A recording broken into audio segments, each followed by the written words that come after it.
Senhor.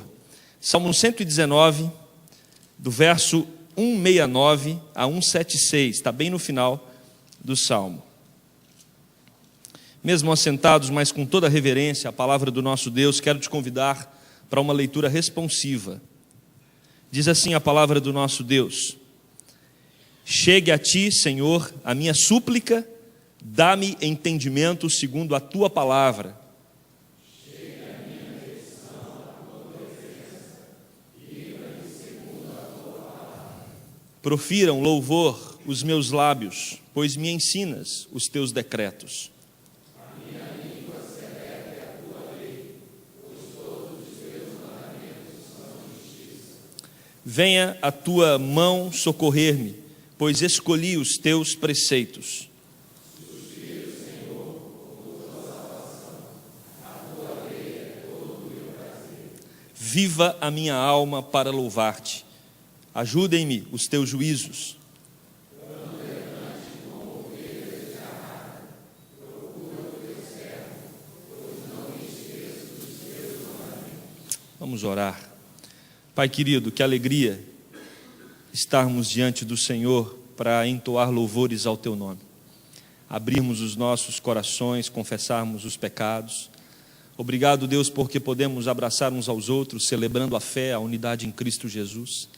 Obrigado, Deus, porque a tua palavra agora está aberta e vai ser exposta, e a minha oração é para que o Senhor tenha misericórdia, que o Senhor me use, Deus, para falar ao teu povo, e que nós saiamos daqui com a tua palavra impregnada na nossa alma.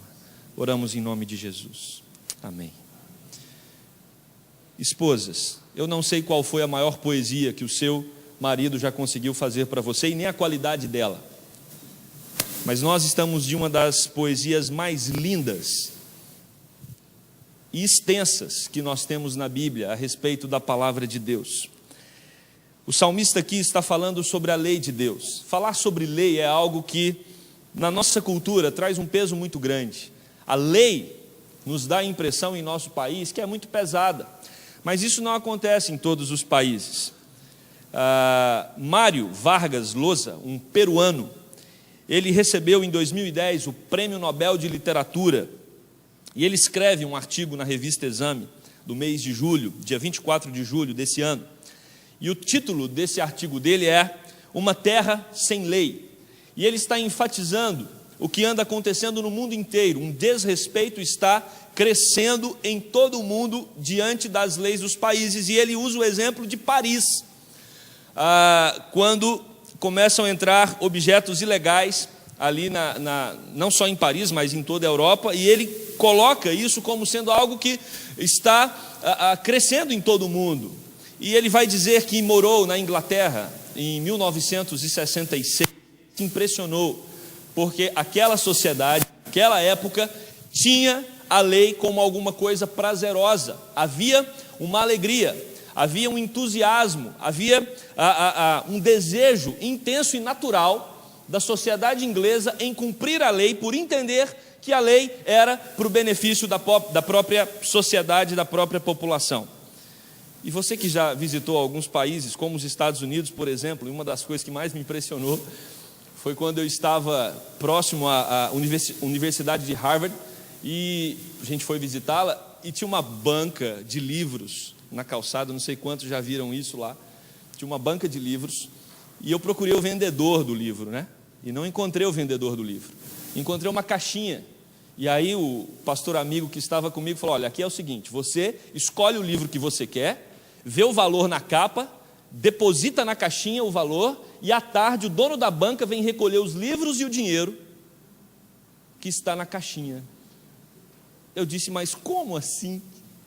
Na nossa cultura isso parece inconcebível, mas na cultura americana, tranquilamente, aquilo pertence àquele senhor. Isso nos impressiona, como que algumas coisas funcionam tão bem em outros países, o quanto as pessoas respeitam a lei de maneira tão natural em alguns lugares, e quando nós olhamos na nossa realidade latina, quando nós olhamos para o nosso país, isso não acontece assim, de modo tão natural. Nós estamos diante de um texto que está falando de lei, uma poesia belíssima, isso na cultura hebraica é chamado de acróstico, um belo acróstico, aonde o salmista, ele usa todas as letras do alfabeto hebraico. Cada letra compõe um trecho nesse salmo, e esse trecho ele tem 8 versos, e os versos, eles sempre começam com aquela letra do alfabeto hebraico.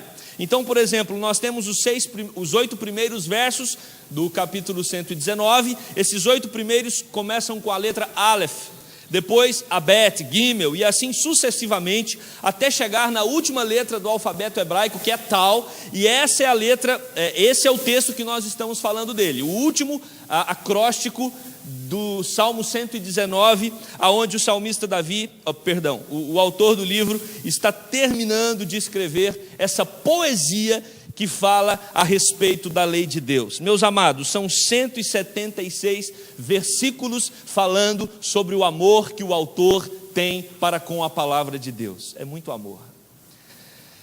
E eu quero fazer uma pergunta para você nessa noite: como anda o seu amor pela palavra de Deus? Como está o seu prazer no momento que você separa para meditar na lei de Deus? O quanto essa lei mexe com as suas emoções e com a sua razão? Nós não sabemos quem escreveu esse texto. Alguns dizem que foi Davi, outros vão dizer que foi Daniel, outros Esdras. Mas o interessante é observar que esse texto, o autor dele estava sob grande pressão. E quando ele estava nesse momento de pressão e de dificuldade, esse salmo nos apresenta de maneira muito clara que ele recorre para a palavra de Deus. Quando estamos enfrentando dias difíceis, não tem nada para nos dar mais segurança do que a palavra de Deus, porque essa palavra é a palavra que dá certeza para o povo de Deus de que o Senhor está com ele. Esta é a palavra que aponta para a salvação. Esta é a palavra que contém as promessas verdadeiras do Senhor para aqueles que o buscam. E por isso eu quero sugerir o seguinte tema para essa noite: apego às Escrituras. Apego às Escrituras. O salmista se apega às Escrituras porque, em primeiro lugar, ela assegura a sua oração. A palavra de Deus nos dá garantia de que nós podemos orar tranquilamente e Deus vai ouvir a nossa oração. O versículo de número 169, o salmista diz mais ou menos assim: Deus, eu te imploro, eu clamo, eu suplico, para que o Senhor me ajude a ter entendimento de acordo com a tua palavra. O salmista está orando de maneira fervorosa, meus amados. O termo aqui para súplica é a ideia de implorar mesmo. Ele está clamando com toda a força, com todo o ímpeto da sua alma, para que Deus o ajude a ter entendimento de acordo com a sua lei, de acordo com a sua palavra. Um clamor que também indica uma ansiedade. Nós vivemos num mundo que propõe tantos caminhos, tantas opções, tantas fórmulas, tantos valores para direcionar a caminhada de cada indivíduo. E quando nós olhamos para esse texto, a oração do salmista é: Deus, me ajude a ficar firme no caminho que o Senhor aponta, no caminho da tua palavra. E ele está pedindo um elemento aqui, ele está pedindo entendimento.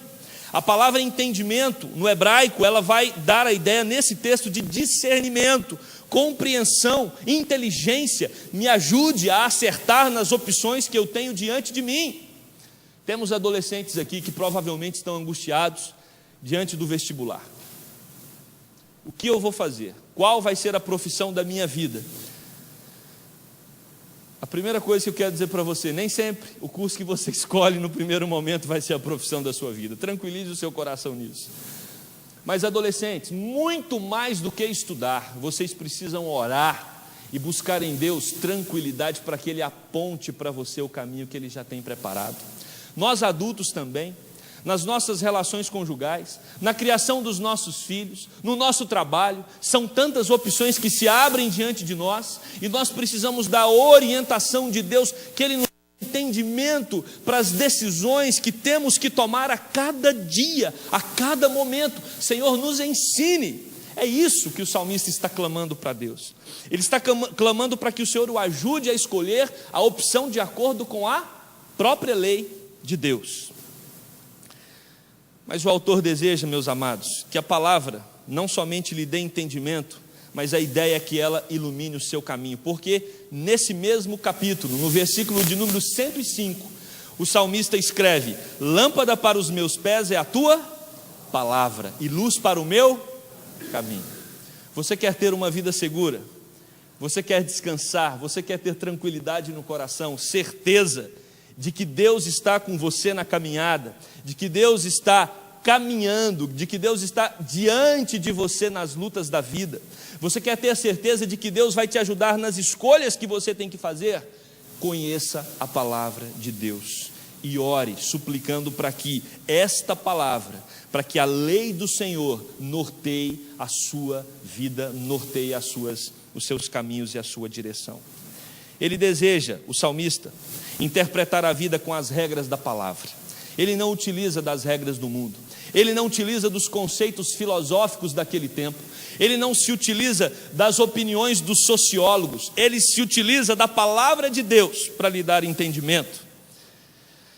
O autor está suplicando por um dom, o dom do entendimento, dom que Salomão pediu para Deus. Quando Deus disse para ele: Salomão, o que você quer? Salomão diz: Deus, me dê sabedoria, me dê conhecimento, entendimento que produzirá a vontade de Deus em nós. À medida que nós olhamos para a palavra, descobrimos a vontade de Deus, oramos para que Deus nos ajude a viver essa vontade, oramos para que Deus nos ajude a caminhar nos decretos que Ele estabeleceu. Meus amados, a partir daí, nós andamos de acordo com o coração de Deus, e não tem nada melhor para a nossa paz, não tem nada para encher mais os nossos corações de alegria, do que ter a consciência tranquila, por estarmos andando nos caminhos que Deus tem proposto para nós. Ter a certeza de que nós estamos no centro da vontade de Deus. E para você ter certeza de que está no centro da vontade de Deus, precisa amar as Escrituras, precisa suplicar ao Senhor para que lhe dê entendimento. Jesus, Ele nos ensina a buscar a vontade do Pai. Na oração do Pai Nosso, Ele diz: seja feita a tua vontade. Ou seja, à medida que eu busco a vontade de Deus em oração, certamente eu terei uma vida marcada por sabedoria e por entendimento. Quero fazer algumas perguntas para você. Você tem feito essa oração? Na sua oração existe a pauta entendimento? Deus, me dê sabedoria. Deus, como entender a minha família, meu trabalho, minha vida à luz da tua palavra? Como enxergar a realidade usando como parâmetro o teu querer? Meus amados, esses elementos precisam estar nas nossas orações. A vontade de Deus precisa ser estabelecida no nosso coração.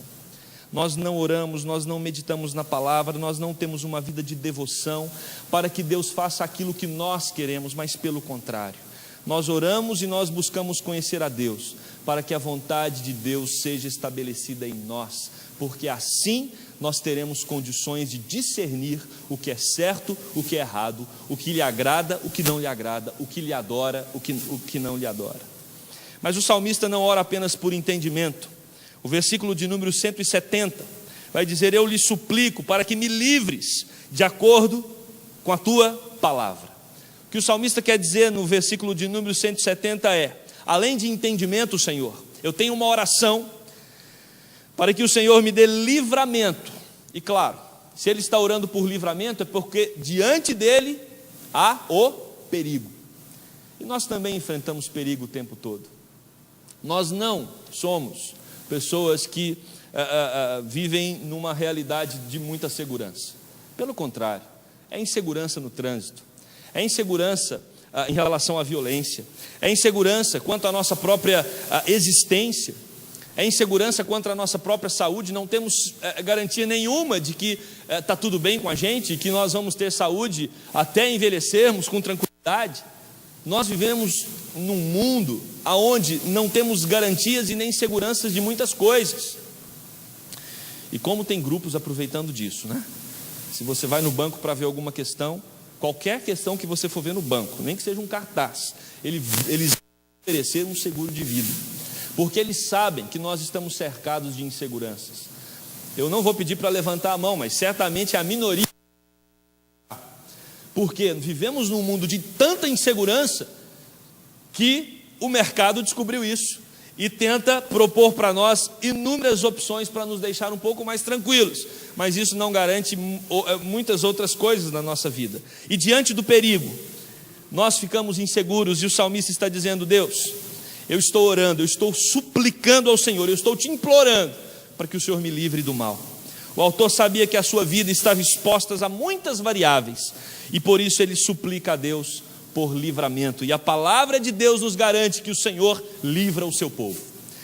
2 Reis, capítulo 17, verso 39 diz: antes adorem o Senhor, o seu Deus, Ele os livrará das mãos de todos os seus inimigos. O nosso Deus é um Deus que traz para nós proteção e livramento. Ele nos guarda, Ele nos ampara, Ele nos segura na sua poderosa mão. E você que está aqui hoje à noite, que crê na palavra de Deus, você precisa sair daqui com isso bem claro, bem estabelecido no seu coração. É Deus quem livra você de todos os perigos dessa terra. Jesus também ensina isso na oração do Pai Nosso, quando Ele diz: mas livra-nos do mal. Ou seja, o nosso Deus é um Deus que está sempre pronto para nos livrar dos perigos, das armadilhas que nos cercam. O versículo de número 173 vem confirmar esse cuidado de Deus, quando Ele diz: venha a tua mão me socorrer, pois escolhi os teus preceitos. Calvino, quando ele comenta esse texto, ele diz: mas quando Deus vê aqueles que abraçaram a verdade de sua palavra, permanecendo firmes em resolução, tanto mais Ele se inclina para ajudar. Tanto mais Ele se inclina para ajudá-los. Meus amados, quando nós buscamos a lei de Deus como regra para a nossa vida, quando nós amamos os mandamentos, nós estamos dizendo que nós amamos o próprio Deus. Aquele que tem os meus mandamentos e os guarda, esse é o que me ama. E aquele que me ama será amado por meu Pai. E eu também o amarei e me manifestarei a Ele. É uma relação de amor. A Bíblia é uma relação de amor. A lei de Deus é uma demonstração de amor. Deus estabelece a lei porque Deus te ama. Deus quer cuidar de você. Deus quer te preservar dos perigos que estão aí fora. Deus quer guardar a sua alma, o seu corpo. Deus quer te proteger das armadilhas. Por isso Ele estabelece princípios. E quando nós amamos esses princípios, nós estamos dizendo para o próprio Deus que nós o amamos também. A palavra de Deus promete entendimento e também livramento. Precisamos orar para que a confiança no Senhor aumente a cada dia mais. Você deseja o livramento de Deus? Ame a sua lei, descanse na sua palavra. Segundo ponto, o salmista se apega às Escrituras, não só porque ela o ensina a orar, mas também porque ela assegura o seu louvor. A palavra de Deus assegura o louvor do salmista. Ele diz: os meus lábios transbordaram de louvor, pois me ensinas os teus decretos. Meus queridos, à medida que nós meditamos na palavra, nós nos debruçamos para compreender a lei, os mandamentos e os princípios de Deus. Automaticamente nós estamos conhecendo o próprio Deus. E quando nós conhecemos o próprio Deus, nós descobrimos o quanto Ele nos ama. E nós descobrimos a profundidade do seu amor. E nós descobrimos todo o projeto de salvação em Cristo Jesus. O preço que foi pago para que eu e você fôssemos libertos do império das trevas. E à medida que nós olhamos para Jesus, olhamos para Deus e observamos a dimensão desse amor, o nosso coração transborda de louvor e de adoração.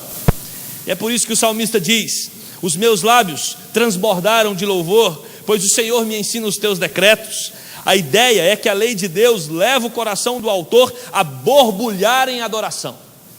E é isso que a gente faz todo domingo aqui, no momento dos cânticos. O nosso coração borbulha em louvor e adoração, por entender que esse Deus é Deus de amor, por entender que a lei de Deus visa revelar o quanto Ele se preocupa conosco, o quanto Ele se importa com a nossa proteção, o quanto Ele está interessado em cuidar de cada um de nós, e por isso nós o exaltamos, nós bendizemos, nós louvamos aquele que é o Senhor das nossas vidas. O processo é simples. Primeiro nós nos submetemos à palavra em oração. Ele nos dá entendimento, ou seja, aponta o caminho, Ele nos livra, salva-nos das artimanhas desse mundo, e assim nós teremos um coração com alegres cânticos. Louvores, irmãos, é manifestação de gratidão. Se você tem dificuldade em louvar a Deus, é porque você está tendo dificuldade em reconhecer o quanto Ele é bom.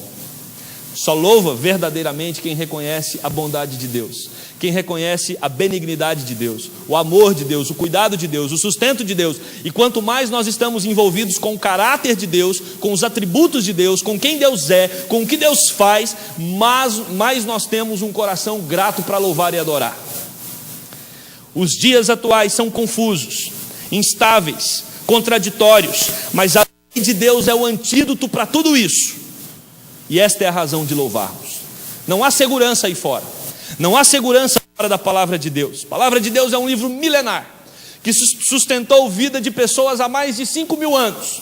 E nós podemos ter a garantia de que se Deus sustentou Abraão, Isaac e Jacó, se Deus sustentou Davi, se Deus sustentou os profetas, se Deus sustentou Salomão, se Deus sustentou os apóstolos, Deus vai continuar nos sustentando, porque a palavra de Deus permanece para sempre, é a mesma, e Ele continua cuidando, e Ele continua zelando, protegendo e abençoando o seu povo, e é por isso que nós temos que cantar louvores ao seu nome. O versículo 172 soma a esses argumentos, dizendo que o autor, ele vai cantar a lei de Deus por entender que ela é justa. Deus é justo, meus amados. Às vezes nós olhamos as injustiças ao redor e queremos depositar em Deus a culpabilidade por causa dessas injustiças. Toda injustiça que acontece no mundo, toda desigualdade social, todo problema que nós temos com a lei, a imoralidade e tudo mais, isso não advém de Deus, isso não decorre do coração de Deus. Deus é bom, Deus é justo, e se há maldade no mundo, se há pecado no mundo, Deus não é responsável por isso. Nós sim somos responsáveis por isso, mas Deus não, porque o texto está dizendo que nós devemos louvar a Deus porque Deus é justo e Deus é bom. O reconhecimento da justiça divina leva a mais profunda adoração, pois expressa em poesias a retidão desse Deus. O salmista sabe que todas as coisas cooperam para o bem daqueles que amam a Deus, e é por isso que ele louva. Daí surge uma entrega emocional. Meus amados, eu queria convidar você para lermos juntos o versículo de número 174. Olha a entrega emocional, porque ele já falou que Deus controla o seu entendimento. A oração o ajuda a entender os caminhos da vida. Mas agora nós temos uma entrega emocional do coração do salmista. Vamos ler juntos o versículo 174? Suspiro, Senhor, por tua salvação. A tua lei é todo o meu prazer.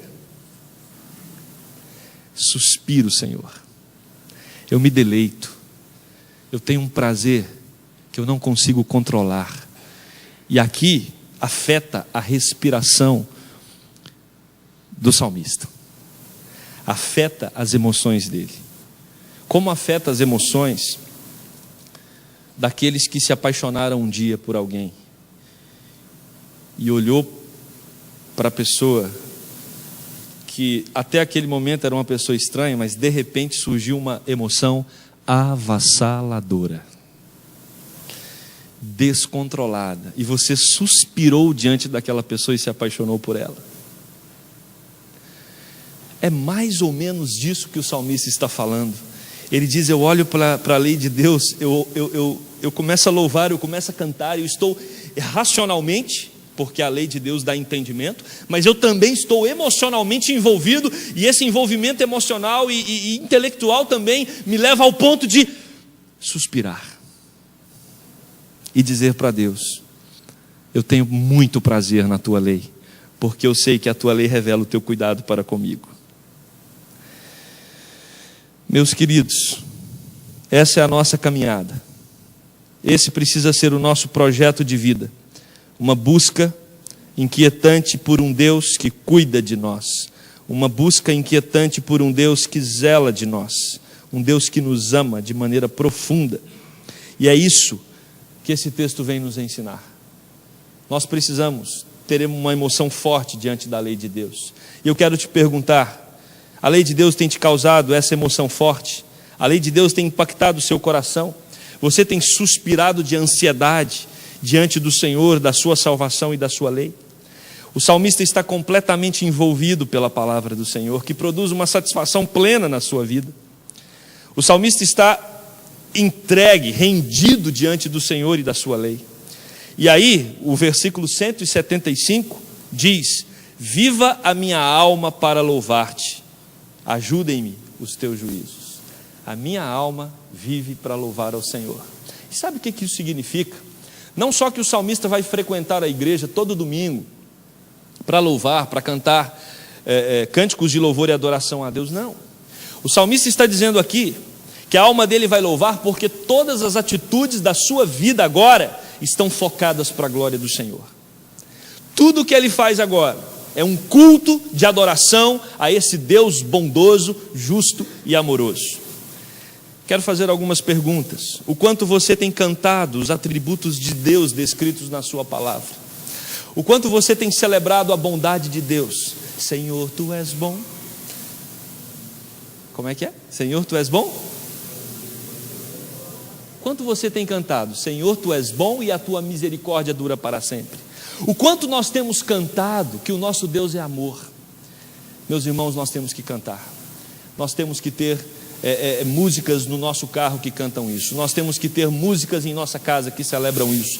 Nós temos que encher o nosso coração de louvor, por entender que Deus é bom, Deus é misericordioso, Deus é um Deus justo, Deus é um Deus que cuida da minha vida, da sua vida, Deus é protetor, Deus é sustentador, e isso precisa saturar a nossa alma. Nós precisamos ficar cheios dessa verdade para termos uma vida que realmente o adora em tudo o que fazemos, em tudo o que pensamos e em todo o nosso proceder. Terceiro e último lugar, o salmista se apega às Escrituras, porque ela apresenta o caminho da confissão. Me chamou muita atenção o versículo de número 176. É o último versículo de uma poesia enorme, linda e profunda a respeito da lei de Deus e dos mandamentos. As pessoas que conhecem o mandamento e a lei de Deus, elas têm uma tendência para começar um caminho de arrogância. Às vezes o nosso envolvimento com a palavra, e se nós envolvermos com a palavra de maneira equivocada, vai gerar em nós um orgulho espiritual, porque nós dominamos a lei de Deus. Nós sabemos exatamente o que Deus pensa e o que Deus quer e qual o projeto dele. Assim se comportavam os Deus e os escribas da época de Jesus. Eles eram considerados os doutores da lei, e eles estudaram a lei para a sua própria vaidade, para o seu próprio orgulho, para se colocarem acima dos outros, para acharem que eles eram melhores do que os outros. E esse é um perigo que todo aquele que estuda a lei de Deus corre. Me lembro de um artigo que saiu no jornal Brasil Presbiteriano dizendo: cuidado com a arrogância teológica. Meus amados, você tem que estudar a lei, você tem que amar a lei, você tem que buscar a lei, não para achar que através dessa busca você se torna uma pessoa melhor que as outras, porque você não se torna. A lei de Deus, ela aponta para o nosso pecado, e quanto mais nós estudamos a lei de Deus, mais nós identificamos o quão pecadores somos. E o salmista faz questão de terminar com esta lição.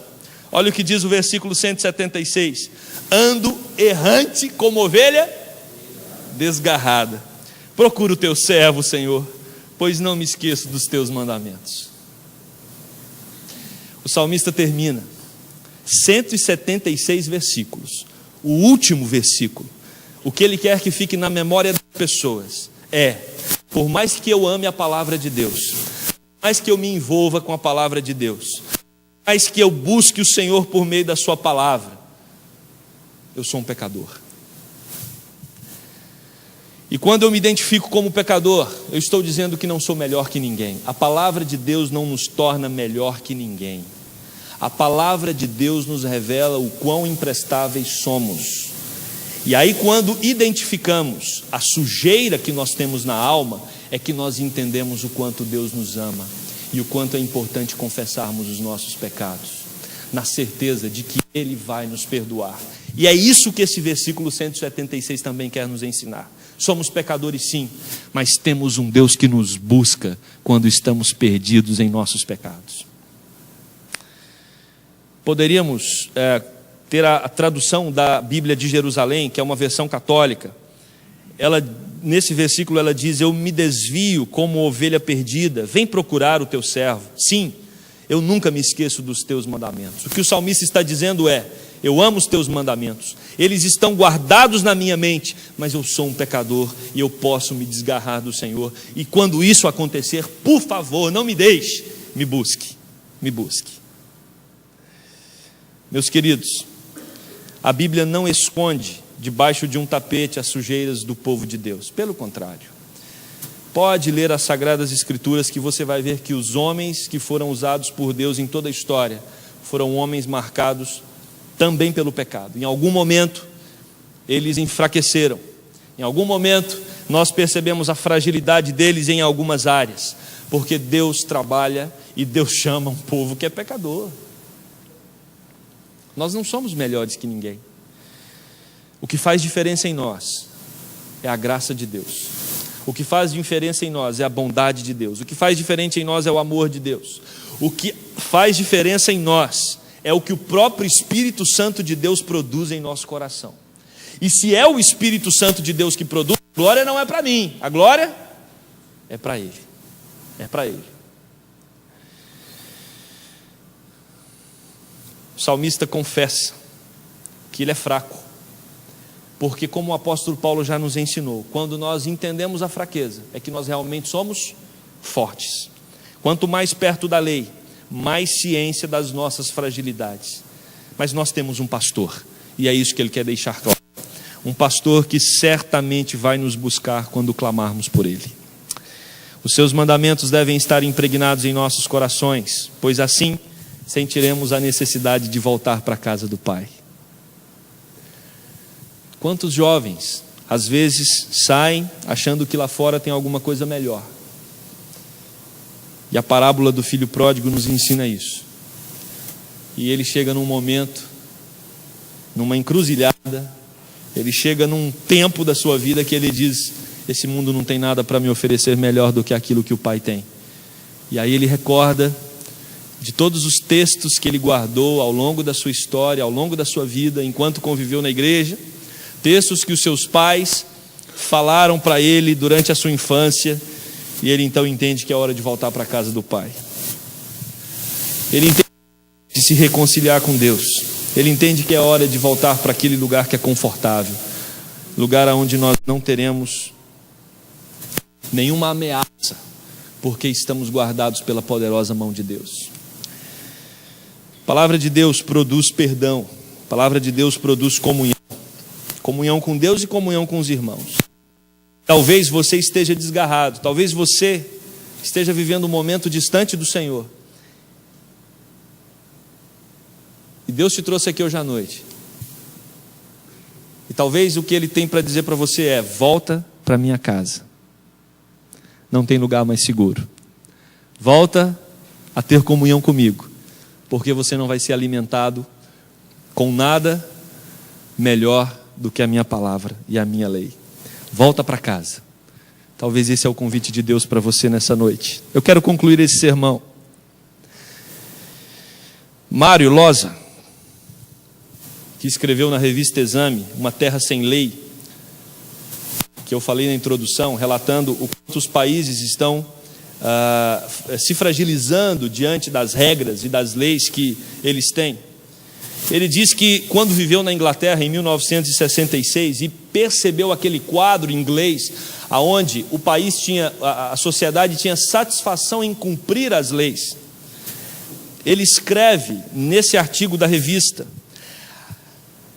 essa era uma característica anglo-saxônica fundamentada no conceito e nos princípios protestantes, diferente dos latinos e dos hispânicos. Me chamou muita atenção, meus amados, porque ele está falando de um país que fundamentou a relação com a lei baseada na palavra de Deus, baseado nos princípios do Senhor. Por isso eles tinham prazer em cumprir a lei. Quando nós cumprimos a lei de Deus, quando nós amamos a palavra de Deus, quando nós nos envolvemos com a mente e com o coração nas Sagradas Escrituras, isso tem que causar um impacto social. Não faz sentido um país que diz ter 40 milhões de evangélicos viver numa deformidade moral como nós temos diante de nós. Nós que pertencemos ao povo de Deus e que amamos a lei de Deus e que amamos a palavra de Deus, nós temos que levar isso para a sociedade. Se a palavra de Deus diz que não devemos mentir, nós não temos que ter prazer na mentira e temos que nos envergonhar quando mentirmos. Se a lei de Deus diz que nós temos que ser honestos nos nossos negócios, mesmo que eu tenha um lucro menor, eu vou ser honesto nos meus negócios. A lei de Deus faz diferença na sociedade, quando o povo vive essa lei com prazer, entendendo que não tem outra opção. A nossa opção é cumprir a lei de Deus, e nós cumprimos a lei de Deus porque nós amamos a lei de Deus, e a sociedade precisa receber os efeitos disso. Mário Quintana vai dizer que livros não mudam o mundo, quem muda o mundo são as pessoas, os livros só mudam as pessoas. E se nós entendemos que a Bíblia é o livro de Deus, é a palavra de Deus, e se nós entendemos que livros seculares podem mudar o comportamento das pessoas, Mário Quintana entendeu isso, quanto mais a palavra de Deus precisa mudar o nosso comportamento. Quanto mais nós temos que ser transformados por esse livro que rege os nossos passos e os passos do povo de Deus. É a nossa única, meus amados, única regra de fé e prática. Ame a palavra do Senhor, suplique a Deus para que te dê entendimento e livramento. Ame e medite na palavra de Deus, suplique a Ele para que você viva aos pés da cruz a cada dia mais, para que você tenha uma vida marcada por louvor e adoração. Ame e medite na palavra de Deus, ela lhe fará ter consciência diante do seu pecado e vai te convidar para uma vida de confissão e de arrependimento. A palavra de Deus deve guiar as nossas vidas, para que nós sejamos luz do mundo e sal da terra, para a honra e glória do nosso Senhor. Amém? Vamos correr nossas cabeças, vamos orar. Quero te fazer uma pergunta para que você pense um pouco. Qual tem sido o prazer da sua mente, o prazer intelectual e o prazer nas suas emoções, quando você se volta para as Sagradas Escrituras? O quanto o seu coração regozija quando você abre o texto sagrado e procura entender a mensagem de Deus para você? Quanto tempo você tem tirado por dia para saborear a lei de Deus, para experimentar a palavra de Deus? O quanto isso te alegra? Quem ama a Deus ama a sua lei. Quem ama a Deus ama a sua palavra.